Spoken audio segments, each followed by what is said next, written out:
Bonjour les amis, bonjour frères et sœurs en Christ. Il est 7 heures, nous sommes le mardi 17 novembre.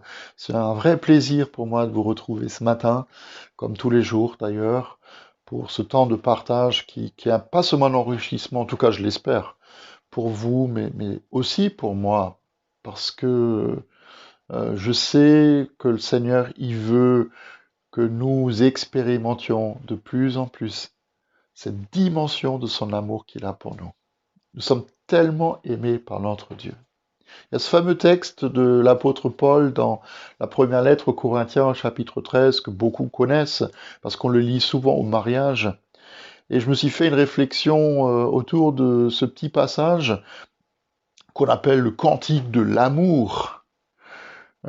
Parce que je crois que ce que Paul écrit, c'est pas juste une invitation à le mettre en pratique, à le vivre, comme on l'a dit hier, mettre en pratique et pas seulement se contenter d'écouter, de connaître la bonne réponse, mettre en pratique cet amour-là, mais c'est aussi l'image, avant tout, de l'amour que Dieu il a pour nous. Et je voudrais juste vous lire ces quelques versets de 1 Corinthiens 13, versets 4 à 7, où l'apôtre Paul écrit: l'amour est patient, il est plein de bonté, l'amour n'est pas envieux, l'amour ne se vante pas, il ne s'enfle pas d'orgueil, il ne fait rien de malhonnête, il ne cherche pas son intérêt, il ne s'irrite pas, il ne soupçonne pas le mal, il ne se réjouit pas de l'injustice, mais il se réjouit de la vérité. Il pardonne tout, il espère tout, il croit tout, il espère tout, il supporte tout. L'amour espère tout. Et c'est parce que l'amour de Dieu espère tout que c'est la raison pour laquelle il prend plaisir en nous. Je sais que c'est une pensée avec laquelle certains ont du mal, que le Seigneur, que l'Éternel prenne plaisir en nous. Mais c'est juste la vérité. Le Seigneur, il prend plaisir en nous. Dieu prend plaisir en nous parce que son amour espère tout. Il voit le meilleur en nous. Et il aimerait que nous puissions remporter, comme Paul l'écrit ailleurs, le prix de notre vocation céleste, que nous puissions gagner le premier prix.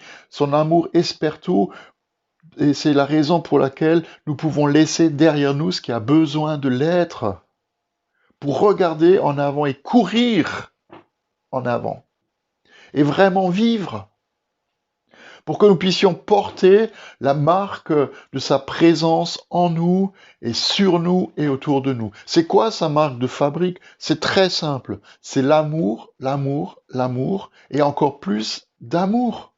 Son amour est tellement puissant qu'il peut toucher toute vie, n'importe laquelle, même la tienne, mon frère, ma sœur. Il est capable de transformer le mal en bien.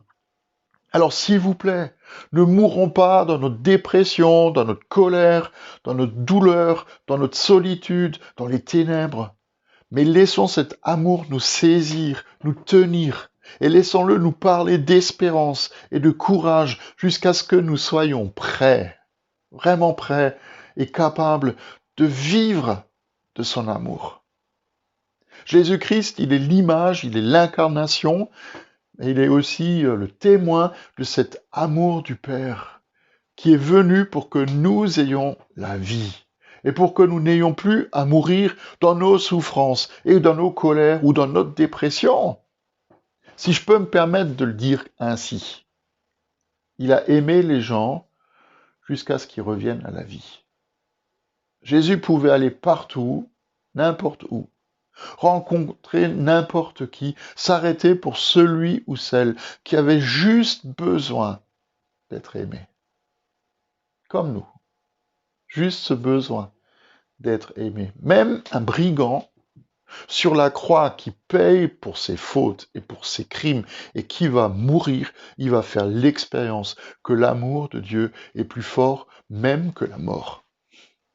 Qu'il n'y a pas de pécheur qui ne puisse rentrer à la maison. Aujourd'hui même, je te le dis, dit Jésus à cet homme, tu seras avec moi au paradis. Et ça, c'est une parole qui doit vraiment nous encourager.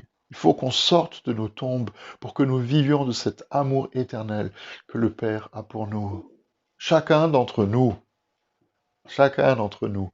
peut devenir le visage de la grâce et de l'amour de Dieu.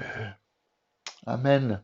Je vous souhaite à tous et à toutes une bonne journée. Soyez bénis, soyez aimés et aimés à votre tour. Et je vous donne rendez-vous demain matin. Bonne journée à vous.